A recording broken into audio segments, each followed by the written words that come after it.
Chris, how much you weigh? Right now? Yeah, like what do you walk around at? 170. And you fight at 45s? Mm-hmm. So, how far would you, and it's it's never perfect, but how far would you want a fight camp to be? Like 3 months away? 2 months? I mean, I've done a month. I've done back-to-back months. Were you at 170 when you did the 1 month? That's what I mean. Yeah, That's what I mean. So, if you're at 170 right now, how long, if A1 says, for your second pro fight, how long do you need to get down healthy and I stuff? can do a month. Dang. Yeah, how old are you? 22. That's why. I'm still young. That's why. Dude. Oh, you're 10. Dang, I'm 10 years older than you, dude. Okay. I remember watching you when you were at the same. I did. I was gonna say that. I remember you when you were younger coming up to me. I was like, dang. And then the 559 fights too. Yeah, because I was watching you, and then obviously my teammates, Avalos brothers, growing up. You guys were it. You guys were the Valley's talent. Dang, that's crazy. Time so flies. Watching you guys, I was like, man. So if I'm gonna do it, I gotta do it like them because you guys do it right. Yeah, nice. Thank you. I appreciate it. Yeah, Avalos is our tough brothers. They the 35er Alex was training with me, not in the amateurs, but when we first turned pro, it's like, oh, I need you. You're a little bigger than me. Really good, really solid jiu-jitsu. I need that in the striking. Yeah. So as long as I could give him some good wrestling, maybe we can help each other out. But and then Landshark is coming up too. Champ right now. How many fights do you think he needs before he gets into the UFC, or how many do you think I got a feeling he's gonna show out this fight, and then he's gonna get the call. He fights at the end of the month. July 27th. And he's at 55s. He's 55er. That's I would say my main training partner. Yeah? Yeah. Nice. And if you could roll with him, a 45er feels like nothing, I bet. No. Yeah, that's the trick. I like rolling with bigger guys too, because like I roll with our coach, Mike Moreno. He's 220. Smash you. Yeah. So I'm rolling with bigger guys. Once I go with someone my own size, I'm like, oh, this ain't nothing. It makes it easier. Yeah. So tell us where it all started. I know you obviously wrestled. Let's start there. Wrestled growing up. When did you start? Started in Selma Youth Club. Okay. Growing up there with the Quintanas out there. And Gary, Coach Q. That was my coach. The tattoo on my back, everyone sees. Everyone always asks me, what's the Q for? It's for Gary. Yeah. He was my first coach growing up. So when he moved over here, we all shot this way. And then went to Granite Ridge, Clovis North, and then graduated from there.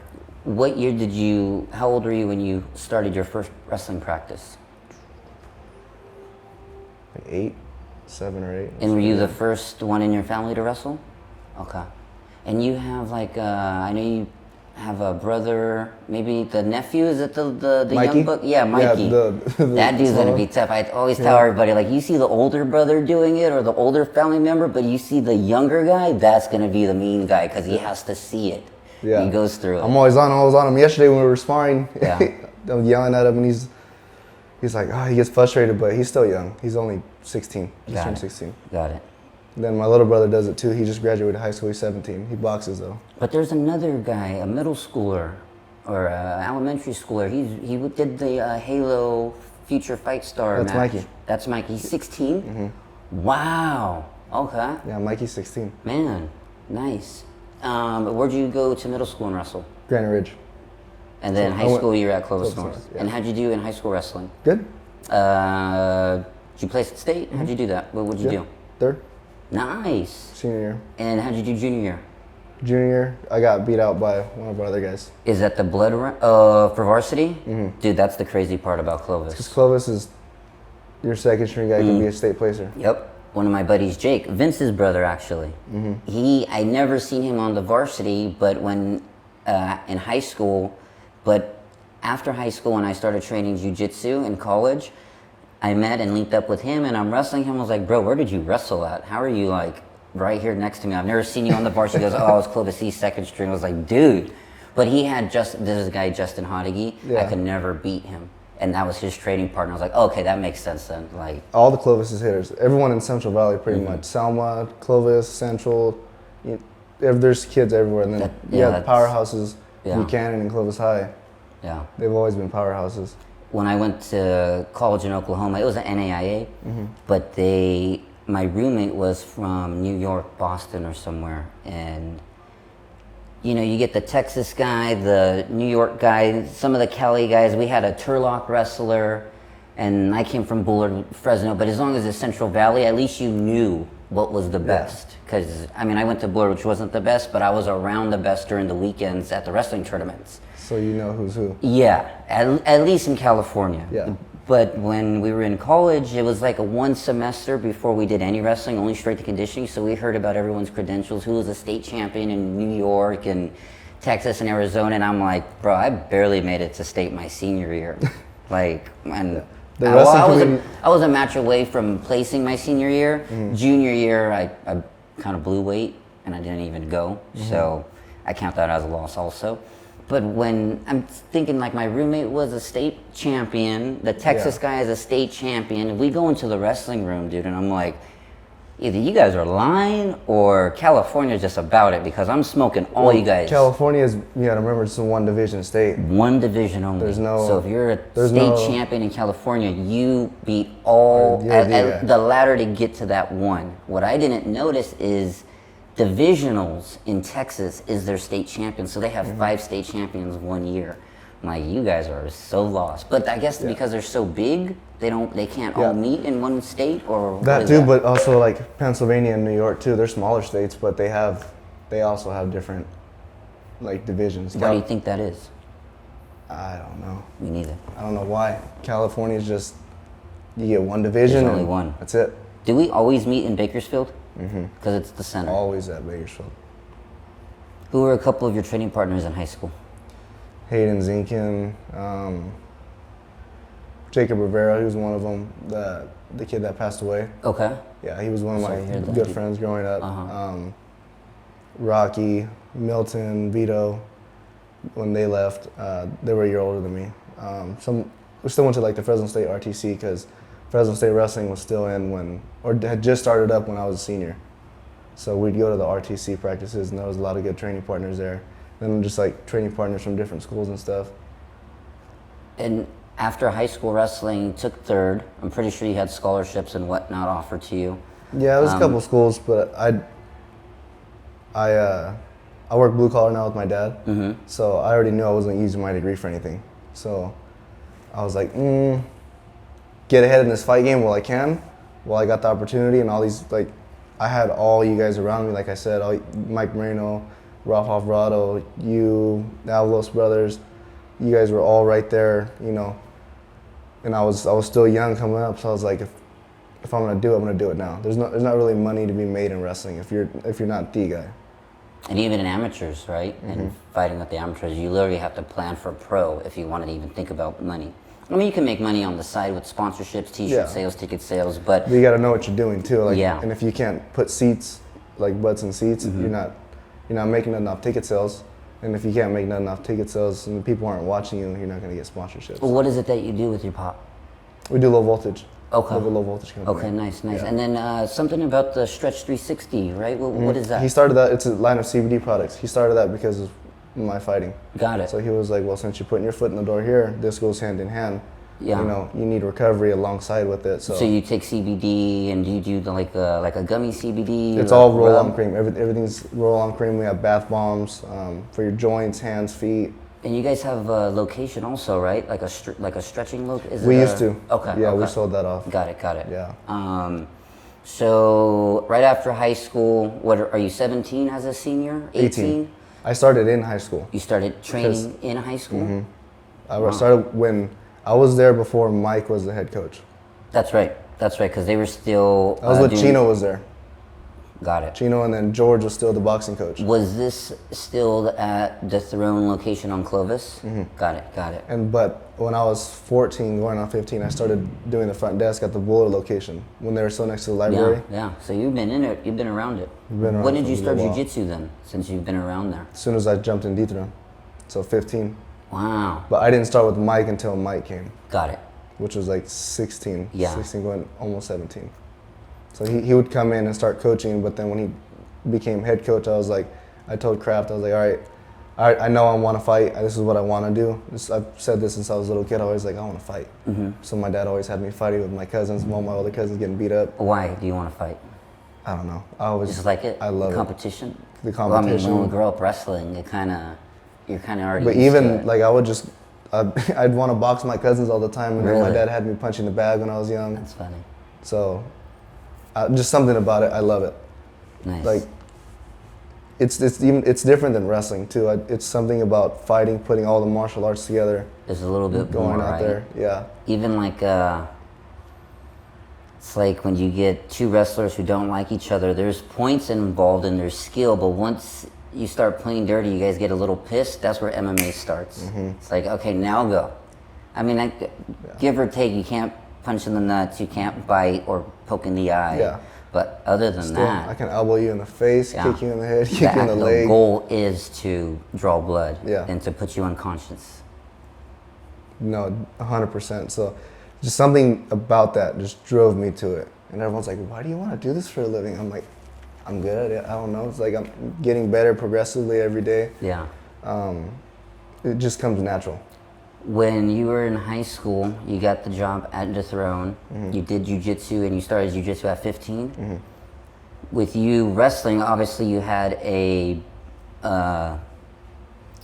head start when it comes to jiu-jitsu. Yeah.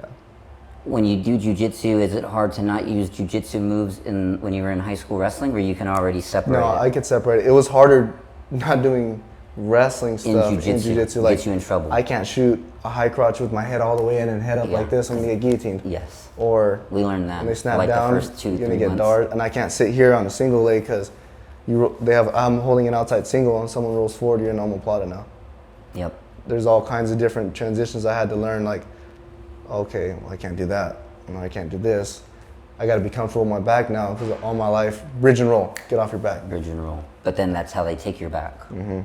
Now I'm like, okay, I got to pull guard. Now I got to sweep. What am I going to do from here? Controls posture, all kinds of different stuff. So it was easier not doing jiu-jitsu stuff than it was not doing wrestling, like Yeah. bad wrestling habits. Yeah.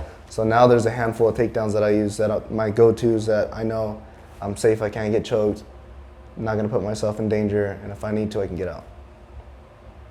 Nice. And when did you start stand-up? 16, 17, right, a little bit after. So once I stopped working the front desk and I jumped over back to the Clovis location, that's when Mike and then Ralph also came over too. So once that started, then we just kicked off. And then you just been over there this whole time. They have a lot of bodies there Ever too. since now, yeah. Right before COVID hit, we were picking up, and then COVID hit, and everything crashed. Really? So we'd go through the back where the back gates at, and we'd have to go into the back and open up the Yep. roll door and train back there. And there was a handful of us, maybe 5, 6. A little lonely during training camps and whatnot. Were they still was doing lonely, 559 fights? That's or why. no? That's why I went to Tennessee for my first fight.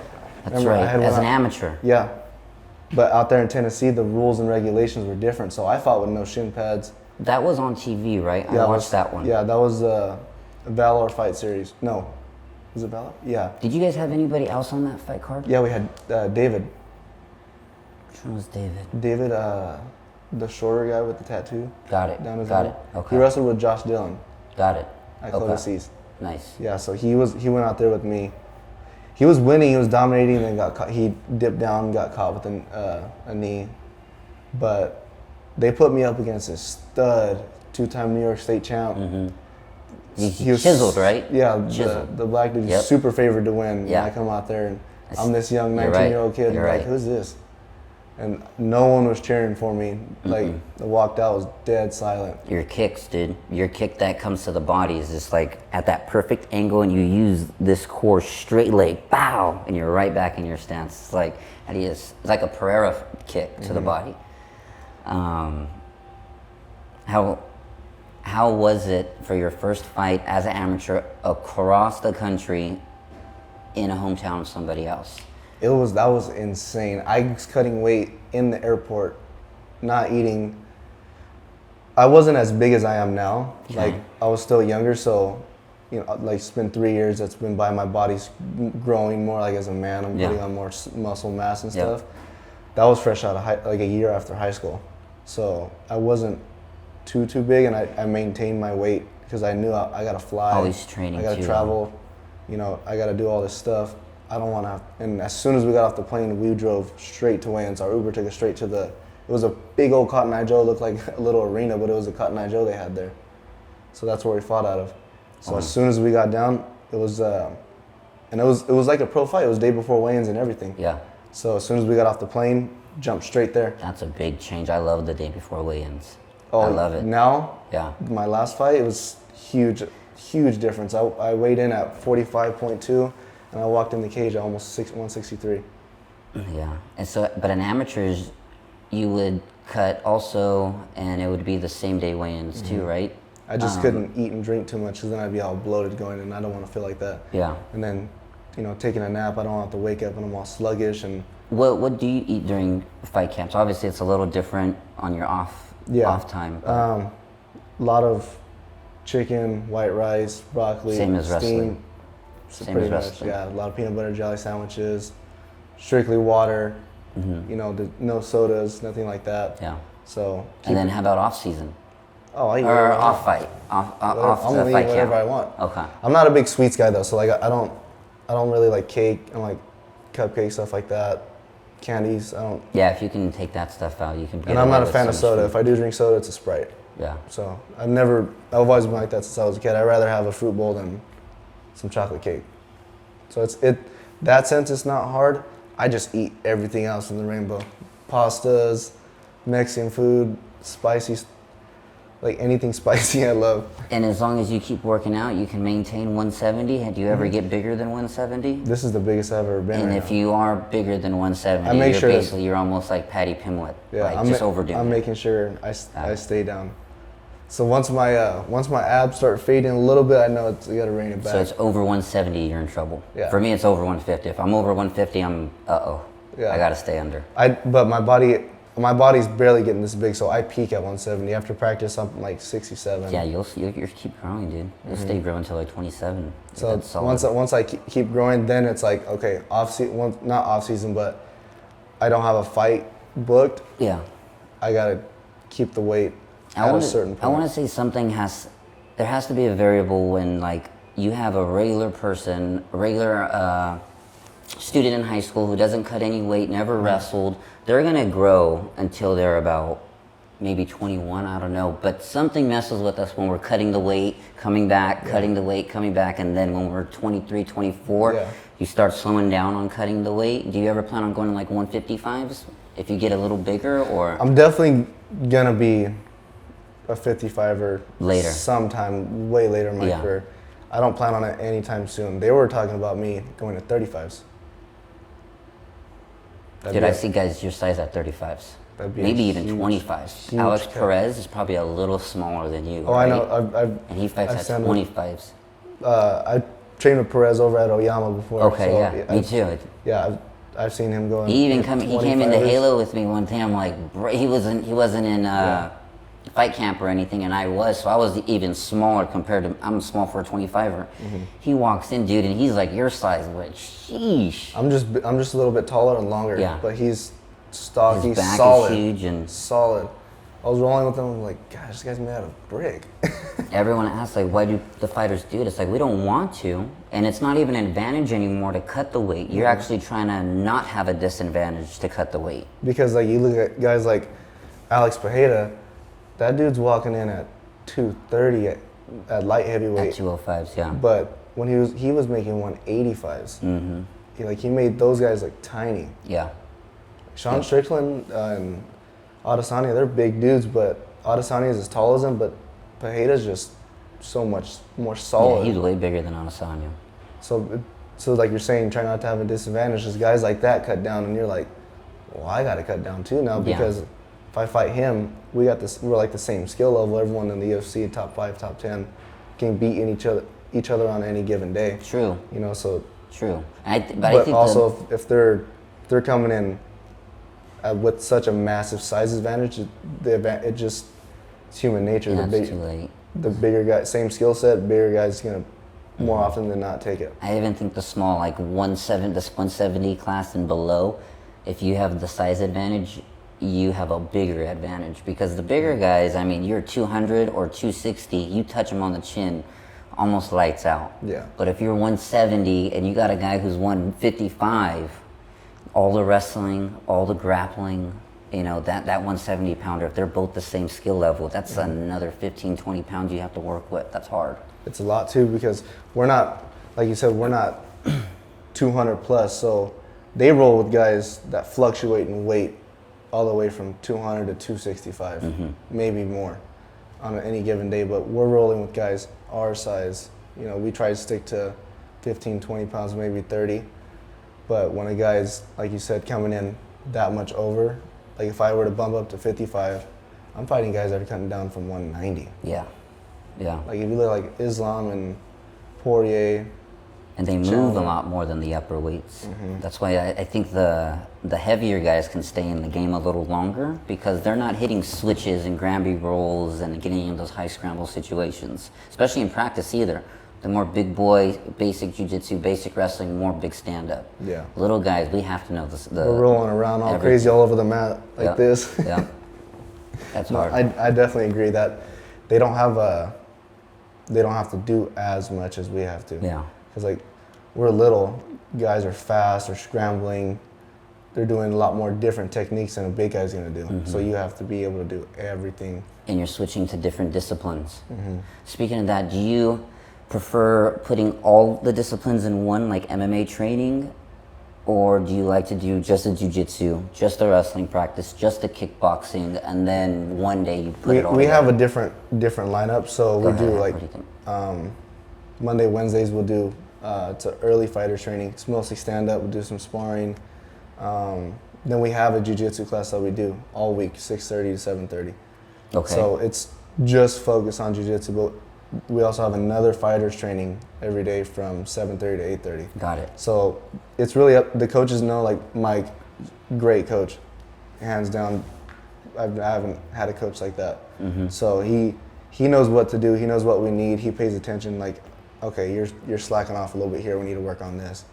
But he also tries to mesh everything together during those practices, because if we do each discipline on its own, yeah, I could be a really good boxer and I could be a really good wrestler.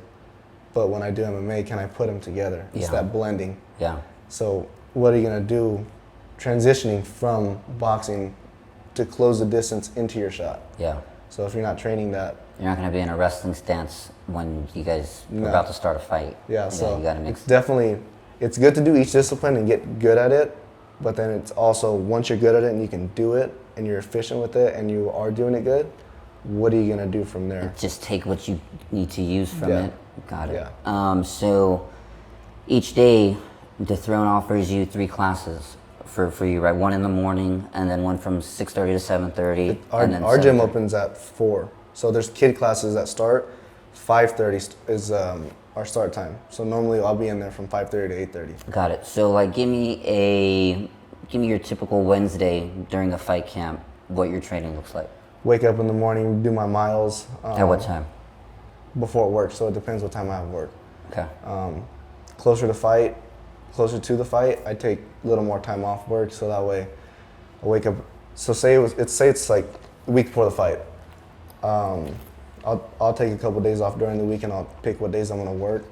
So if it wasn't a work day, wake up in the morning like 7, get early enough time to get my body started, get blood flowing, get my my body just rolling to start the day. Do about 5 miles.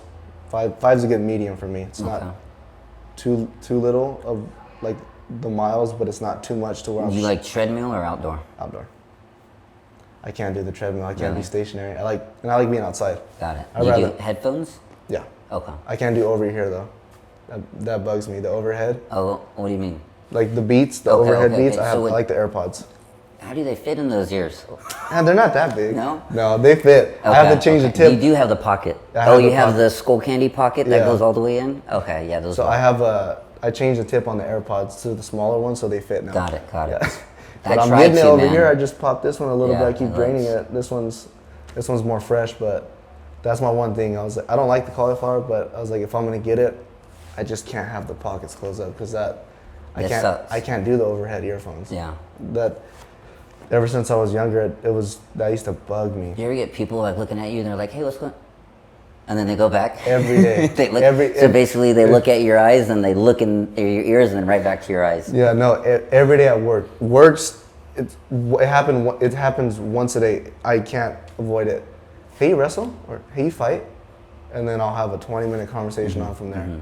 So I'll be, because in our line of work, we have a bunch of different clients. Yeah, so I'm seeing different people almost on a daily basis. Got it. So they're like, oh, you're the one that, because my dad, wherever we go, biggest fan. My dad and uncle, the biggest supporters. Good, man.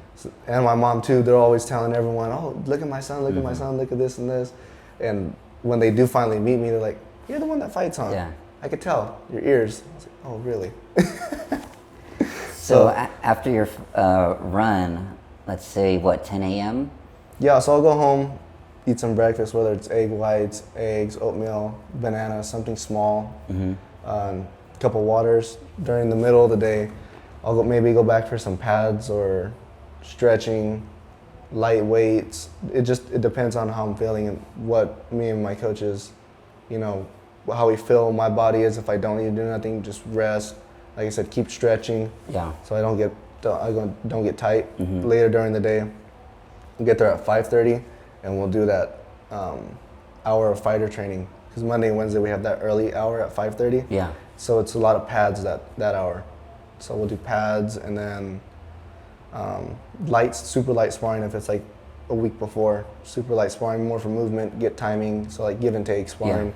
6:30 I'll roll, and then I feel comfortable rolling.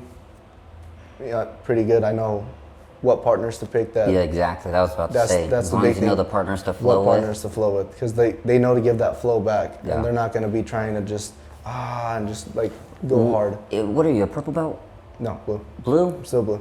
Yeah, but obviously from the wrestling, Yeah. it transitions. If you had no wrestling, starting a white belt is jiu-jitsu, when do you think a jiu-jitsu practitioner will understand that flow?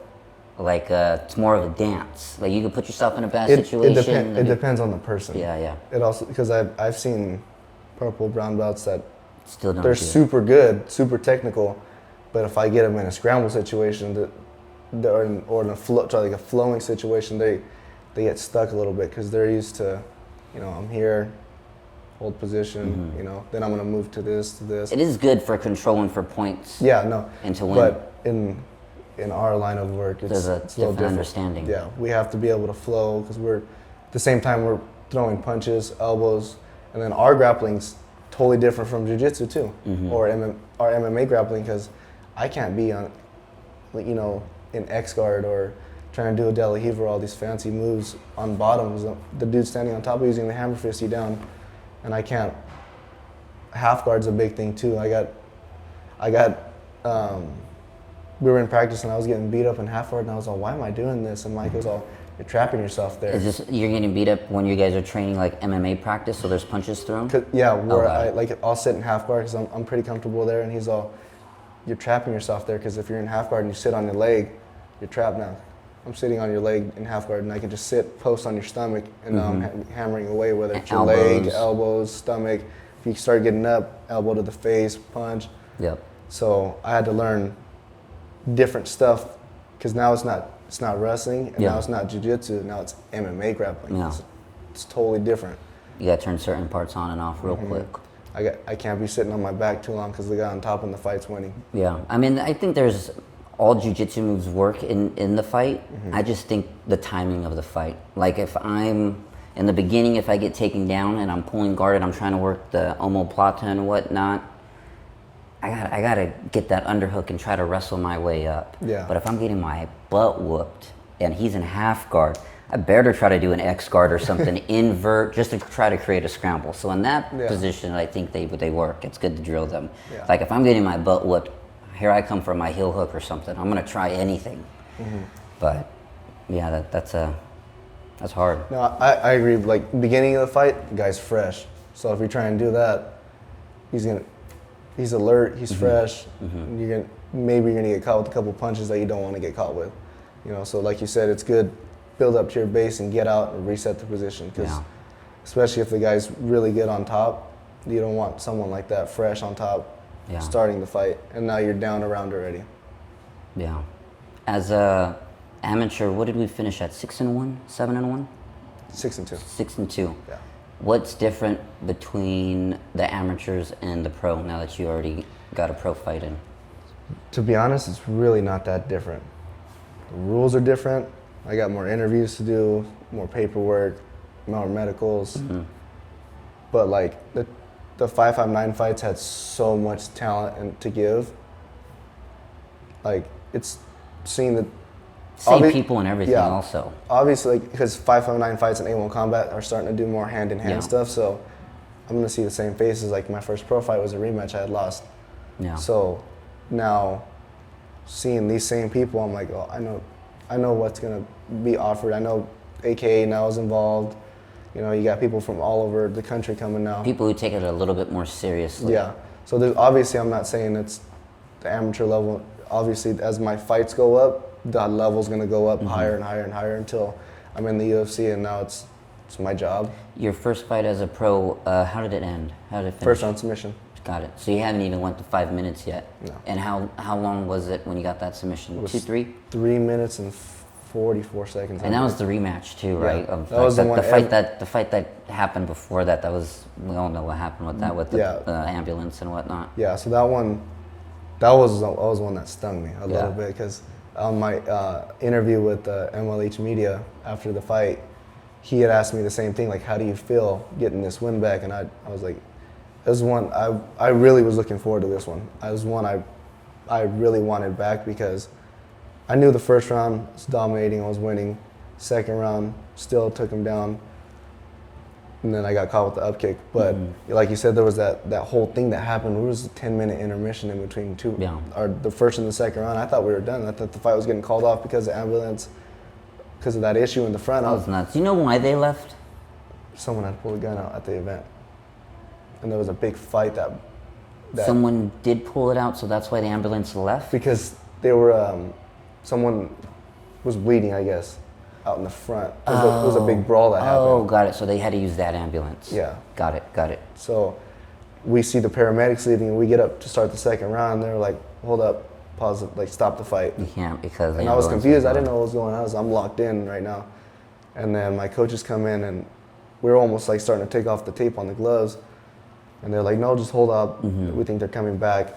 You know, it's 5, 6, 7, then 10 minutes hits, and we're like, okay, fight's Yeah, on. that was a mind screw, I bet. So mentally, I'm decompressing. You know, I'm like, man, all right, we got to run it back. You know, maybe on the next show, 2 shows, but we're going to run it back. So I'm just, you know, all right, fight's off. It is what it is. It's life. Stuff happens.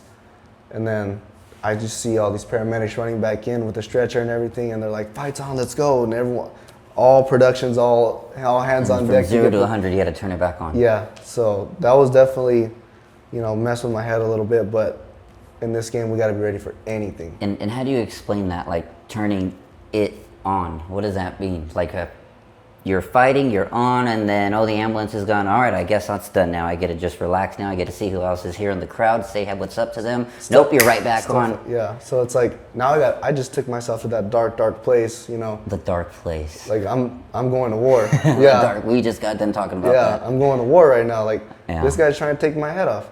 I'm not going to let that happen in front of my family. I'm going to go in there, you know, and he's trying to take something that I worked so hard for. So I'm like, no, I took myself there, and then once I snap out of it, I'm like, oh. And okay. And every fighter, including myself, says the dark place. Now, whatever we mean by that, do you turn that on during practice also? Certain times I have to, because we're getting, you know, like 3+ hours a day of training. That last fighter's training is brutal. I don't want to go through it. I'm tired, and then I also work a full day at work. So I'm training I'm gonna do my run or lift in the morning. I'm working all day, and then from work, maybe I'll have an hour sometimes in between work and practice, and then I start practicing. That's a normal day for me. So that 7:30 class is the hardest one, and it's the one I'm like, I'm already, guys, I'm tired. Come a little bit of slack. Yeah. But no, so I'm like, I gotta flip the switch and turn myself, you know, and take myself to that dark places. If I don't, I'm gonna be slacking off. Yeah, and you gotta remember why you're there. Because then I'm not doing myself no good if I'm just going through the motions. Yeah. So if I don't take myself there and like telling myself, what do you want to achieve? You know, if I want to just do this just to do it, okay. Yeah. But with my goals, I'm going to be UFC champ. They're doing the same things. Davison Figueiredo worked a construction job, was still doing it until he made it to the UFC. So I'm like, guys have done it. It's not like I'm the only one that's ever done it. So I have to take myself there because I'm like, if they did it, I got to do it. Yeah, I honestly think you need to come from something like that in order to want to do it, because nobody who is doing an office job in the AC making really good money is going to want to do it. I kind of got in trouble from people well, not in trouble, but they didn't like how I said in my last podcast that we're kind of better than gladiators. Well, not better, but a little different because we choose to do it. And what I mean by that is those guys were prisoners. Yeah, the movie Gladiator came out and they're cool in that, and he wasn't a real prisoner, right? In the movie, he was actually overruled by the other guy, so he threw him in prison. But yeah, there's something about us that we like to or need to go to that dark place. I don't have to. Okay, so you like to. Our company is doing great. We have, my dad and my stepmom we have multiple salons. The CBD products are going well. So you're basically saying you're not a gladiator. You're not a prisoner who has to do it. I don't. You want to do it. That is why I'm saying. I make a comfortable living as it is. I don't have to. So then why do you do it? It's that little switch that's not right in our head. Got it. Because okay. I saw one of the clips. You're like, it's something is a little off in our brain to want to do this. Yeah, and not a bad thing. I mean, I'm pretty sure there's way worse people. Yeah, no, I'm not saying it as a bad thing either, but we have to have that, because if you don't have it, you don't want to go get punched in the face every day, or be sore, beating your body up, or having to do that discipline and that training. You know, I want to go out and have fun with my friends too. Yeah. But there's certain times I'm like, I gotta stay inside, lock myself in. I'm locked in because I know I got training tomorrow in the morning. So if you didn't fight and you were just working your regular job, do you think you would love life and be able to sleep at night? No. Okay, so then it's more of, you know what real hard work is. Therefore, if you do the hard work, you're able to sleep at night. So true work and you'll have true rest. That's what I believe also. Even with work too, I work hard. It's a hard job. I'm in the attics, I'm in crawl spaces, I'm working out in the heat, you know, outside on the roofs, you name it, I'm out there doing it. But it's just something about this sport that drew me to it. Yeah. Because like I said, it's not like wrestling. No. Wrestling, I think it's the toughest sport outside of this one. Hands down, any high school kid should wrestle. Everyone should put their kids in wrestling. Just to teach you the discipline, the grit, the grind, the attitude you need, you know, because that carries through life too. But it's like I said, it's just something about this sport that just drew me to it. Yeah. I was always wanting to run around, box my cousins. I was yay big, trying to put boxing gloves on and hit the bag with my dad. So you loved it. Nice. My dad will tell you, I'm always trying to box my older cousins. Really? And they're 18, 19 over here. My cousin was the first graduating class of Clovis North, but he went to South Dakota to play football. Okay. And I would always try to box him because he was yoked to the gills, you know, big football, wide receiver. And I'm over here like, I'll take you. I got you.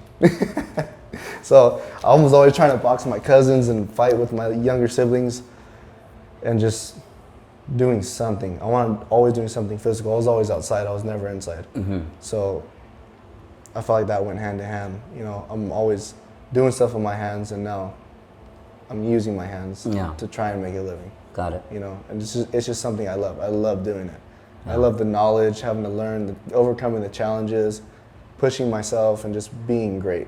You know, I want to leave my legacy like this was the guy that, you know, just like all the other UFC champions and the great fighters and great legends in our sport. And you got younger guys too, younger relatives who are looking up to you. And I mean, when you were watching me and the other guys, I'm pretty sure none of us really thought, oh, look at Paez watching us.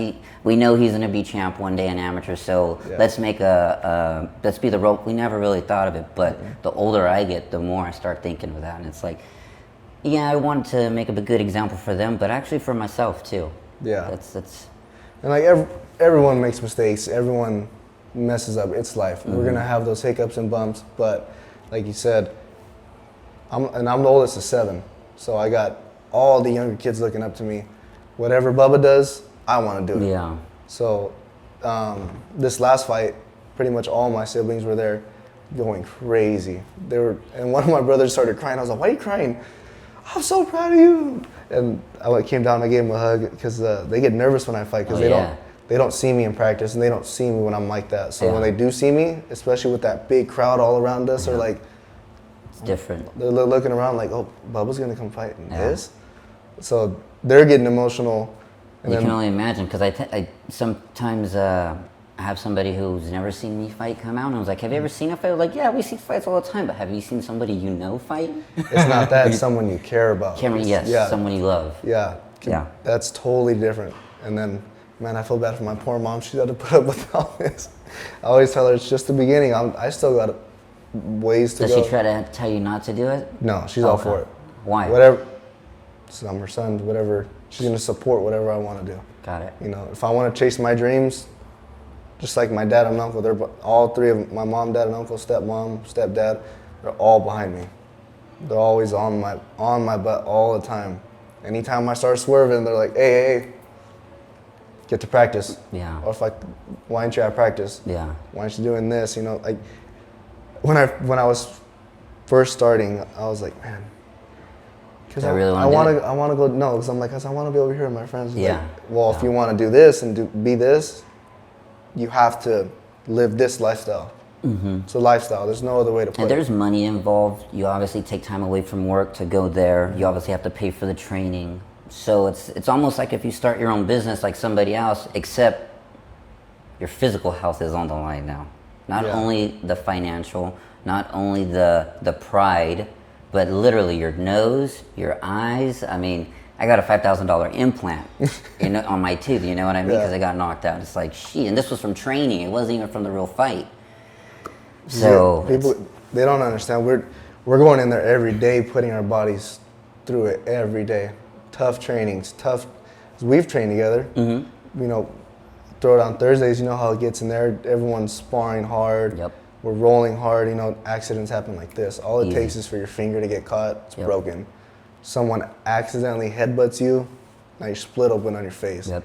Or even like a room that big with all those people sparring, you get one guy going for a double leg and they run into the knee right behind them. Blow someone's knee out, land on their ankle, especially if it's a bigger guy. If a bigger guy slips, even like there's so much sweat on the floor. Yeah. Just you slip and trip on somebody and.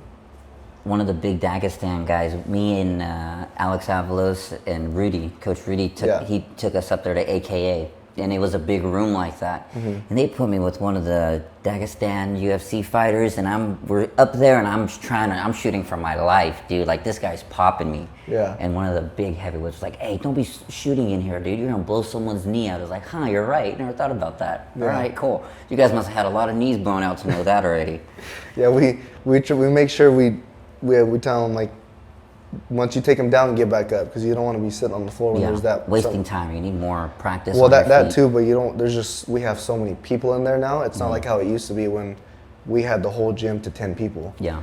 Now so the sparring is a little lighter at that moment because there's so many people. A little bit. How do you do the hard sparring? How do you mentally get ready? Like going into practice, like we know we're gonna go 100% right now. That's like fighters training. Okay. No, because fighter training it's exclusive to the fighters. That's our regiment. We have a regiment that Coach Mike, Coach Russell, Coach Lamar, Coach Nick, and Coach Gill, they all put into place. There's a standard now. You have to train this amount, and you have to do these classes. In order to go into the fighters training. In order just to fight. Got it. They always say, if you want your name in the hat, this is Rick saying, if you want your name in the hat, you got to follow the regiment. Yeah, because it's their name going out there also. The throne is out there also. They want to make sure. They don't want to send us out there and we're like, these are their guys. Yeah. And that new throne's so highly talked about, but this is what they're putting out. Yep. And it's not just that; it's for us too. They don't want us to go out there and embarrass ourselves. Yeah, and get hurt too. If they didn't care, they wouldn't tell us that. Mm-hmm. They're not going to be wasting they have families. You know, they're married. They don't have to do all the extra stuff. But they put it into us because they want to see us succeed and they want to see us grow and fulfill our dreams. You know, so it means a lot to us because they've always, anything we need, call any coach up, they're there anytime. Doesn't matter if they're mad at you, it doesn't matter if, there was some bickering going on or arguing, even between teammates or whatever it is. Like, yeah, at the end of the day, we're still on the same team, dude, yeah. But the coaches are awesome. Anytime, morning, day or night, if they can help you, they'll be there. Yeah, Coach Mike is awesome, dude. I've had him in my corner a couple times, and we've actually never really even game planned for it, nothing like that. But with him in the corner, it's like, oh, this dude knows what he's talking about, and I can hear him over everybody. Oh man, his voice echoes. When we went to we went to Worlds in Florida. Was it 2019? When I was still a white belt. Okay. I did Pan Ams. That was my first Pan Ams win. But because blues. You have to be blue and up for Worlds. So I did Pan Am. So when Mike did Master Worlds, and my dad, they were watching on Flow Grappling, and they had like a big old watch party at the house throughout the day when I was grappling. And when I was in the finals, I grappled one of Roberto Cyborg's kids. Okay. So he was in the corner and he was yelling, and I thought he had a loud voice when I heard. My dad and uncle, and they all texted me. I could hear Mike as if he was talking into a microphone, and he was clear across the mat. Yeah. The arena's, because it's Florida, they don't care. The arena's still filled, and they're like, we could hear Mike clear as day. It was insane. I was like, oh yeah. Even my first fight in Tennessee, when all my family was watching back home, they're like, you can hear him. They're like, who's that guy yelling? I was like, that's Coach Mike. Step by step, keep the pressure, throw the leg over. Yeah. There was one fight though I was fighting and he started talking to me in Spanish. I was like, Coach doesn't know, I don't speak Spanish. You're like, and the other guy didn't look like he spoke Spanish either. Because then Mike speaks, I speak a little Spanglish. I'm not fluent. Good, a couple more, a little bit more. Not, good for a little bit longer? Oh yeah. Okay, cool. Because I'm not fluent, but you can get by? Spanglish. You can get by? Yeah, so he'll start talking to me and I'll know, or we'll do wrestling terms when he's all cowboy, like stall it out, you're up. If my finals match when I was grappling that kid, I was 10 seconds left and I was up like 16-0 because there's no techs in jiu-jitsu. Okay, yes. So you can have 100 points and you're still. Sheesh, how do you do that? I don't know. Got it. But that's how Mike explained it to us. Like when we were going over rules, he's like, it's not like wrestling, meal. But like when you text somebody in wrestling, you gotta cut them and at least give them 1 point and stuff like that. And no, it could be 15-0. Like say I take someone down and I get a couple turns. Yeah, you're right. You're right. But in jiu-jitsu, he always tells me you can have 100 points. If he subs you, he's still lost. It's different. You're going the full time. Well, you can also be 14-0 and he Grambies. And you get pinned. And you get pinned. Yeah. So that's how he explained it to me. So it was a bit different doing that. So another reason why I like you, Chris, is I see you at church. I see you at Cross City. I don't think I've ever told you that. I think you were somewhere with your lady and you guys do your thing. To the regular person, they kind of trip out on that. How does a fighter and also a Christian, how are you a fighter and also a Christian? How do you like the competition of violence? Because you can play basketball, you can play football. None of them have the intent of wanting to go out there and hurt the other person. So how do you do that? It's just different. Like I said, I got to take myself to that dark place. 'Cause if you catch me outside anywhere out here, 99% of the time people are like, you fight? Yes. I don't go around talking about it. It's only because of the ears they can tell that you fight. So why is that? Why are people with ears like that so nice? It's just the way I was brought up. My grandpa's a pastor. All my Theos are pastors. My dad had us in church, always. Because at the end of the day, that's just my career. That's what I love to do. That's my passion. That doesn't define me as a person, though. Got it. Got it. So that's just what I love to do. It doesn't mean I like to go outside hurting people. Yes. Like I said, you'll never know I'm a fighter unless you see my ears or you follow me or something along those lines. More of a competitor. Yeah, right? It's the competition. I love the competition. Yeah, that's what I said. It draws me to it. So I'm out there and I want to achieve that, and it's what I want to do. But outside of life, I want to carry myself as a good person. Is it out of all the jobs you've had, is it the most honest?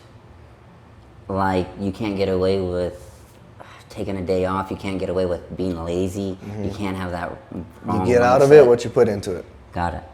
Always what my coaches preach. You get out of it what you put into it. If you want to go 50%, that's what you're going to get. You want to slack off and practice like this, you fight how you practice. You know, you go out there and compete how you're in the practice room. How you carry yourself in the practice room is how you're going to carry yourself outside of it, because I can't go 50% for 3 months of fight camp and then all of a sudden I'm going to go 100% and be spectacular during the fight. That's awesome to hear. Yeah, that's good coaching advice. I do personal training, and my brand is Frontline Fitness.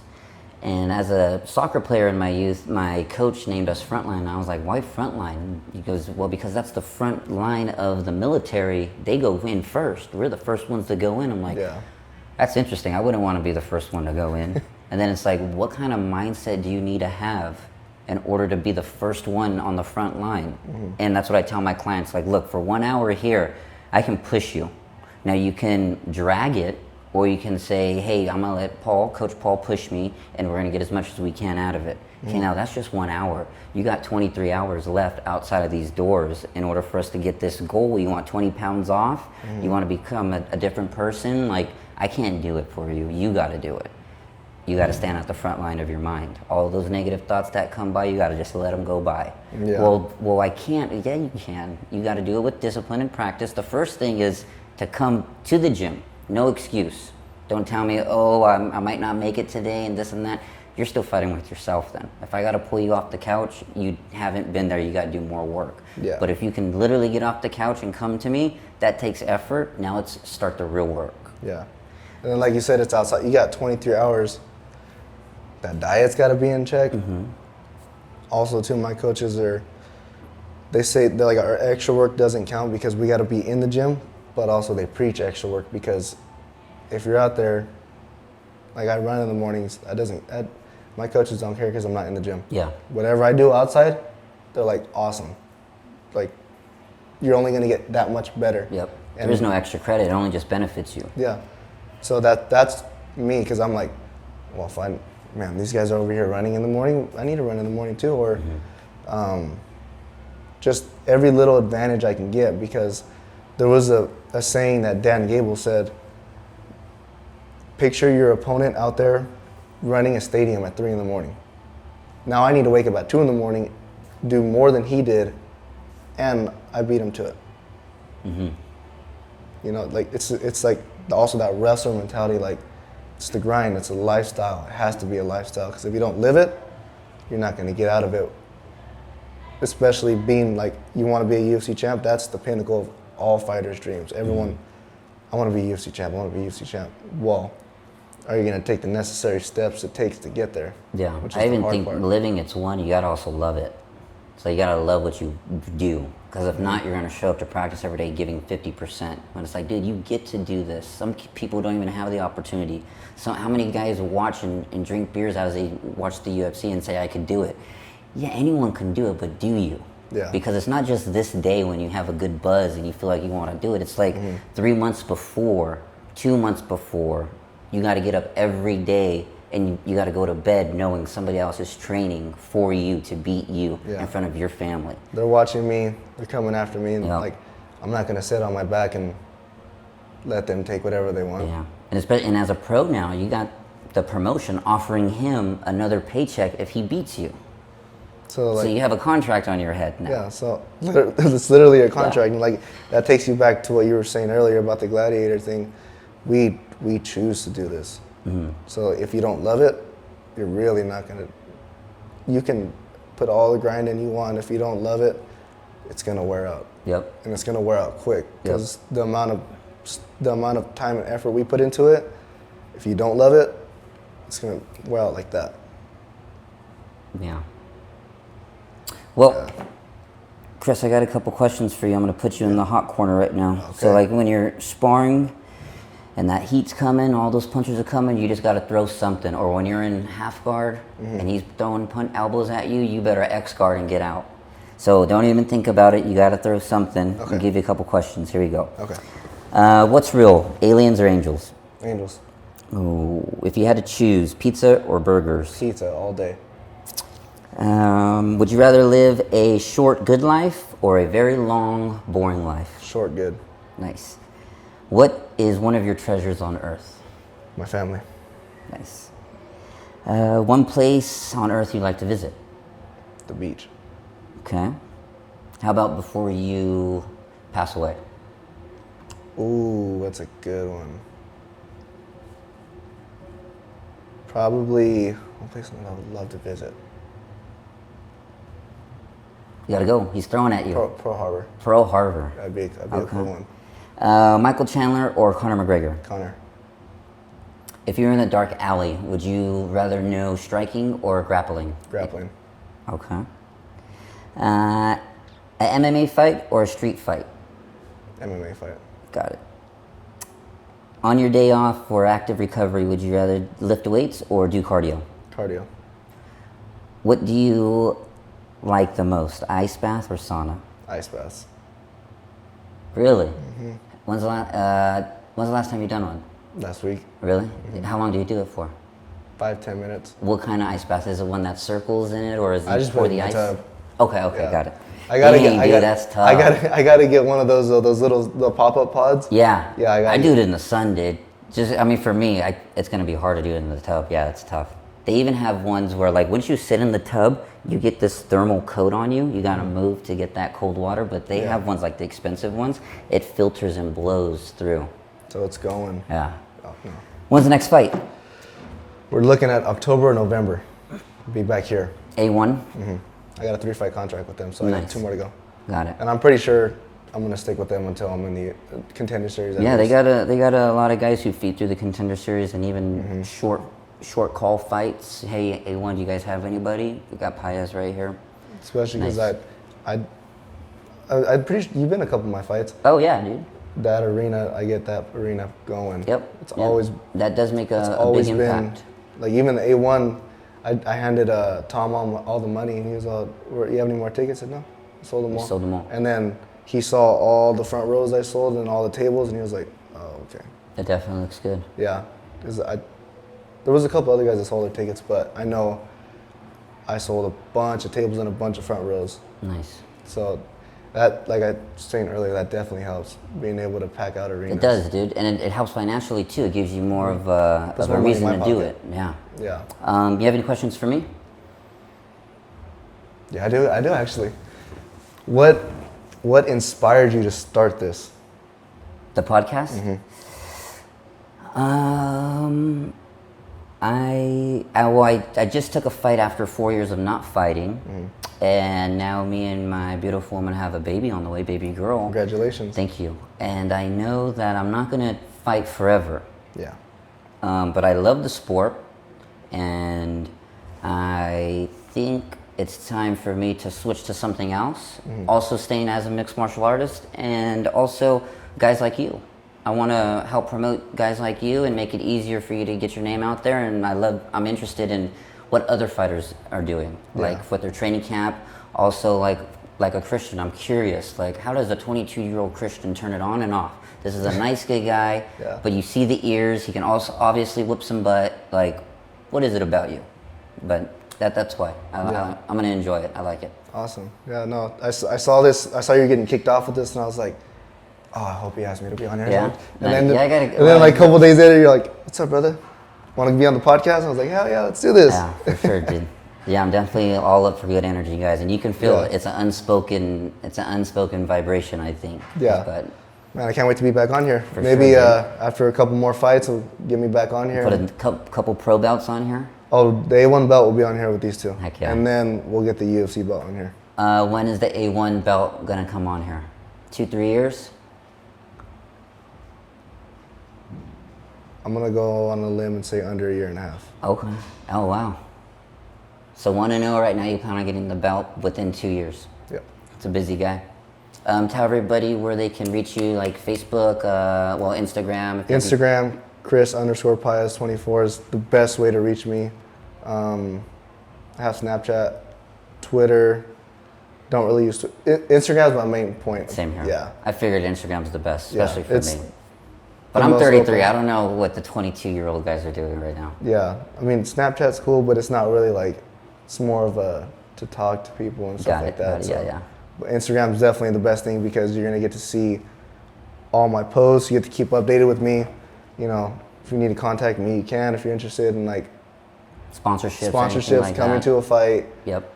Just questions, picking my brain, because I tell people all the time, you want to pick my brain, go for it. I love giving advice out because as a kid growing up, I was that kid. How do you do this? How do you do that? How do you do this? Because if you don't ask questions, you're never going to know. Closed mouth doesn't get fed. Chris, thank you so much, brother. Thank you for having me. I appreciate it. You got it. Check you guys out. That was a good one. Thanks, dude. Thanks You ready for to do the having DECA? Okay. We got to get you to do the DECA, dude. I'm down. In jeans. I know. What did No, I have shorts for you. What did who was it? Anthony? Yeah, Anthony. What was his time? He didn't beat it. He did 15 minutes and 13 seconds.